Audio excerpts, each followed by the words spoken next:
هو الذي جعل الشمس ضياء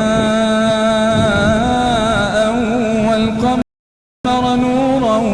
وقدره منازل لتعلموا عدد السنين والحساب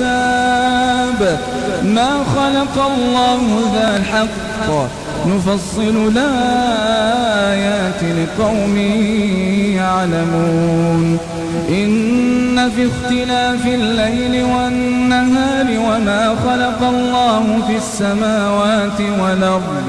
وما خلق الله في السماوات والأرض لآيات لقوم يتقون الحمد لله رب العالمين الرحمن الرحيم ملك يوم الدين إياك نعبد وإياك نستعين اهدنا الصراط المستقيم صراط الذين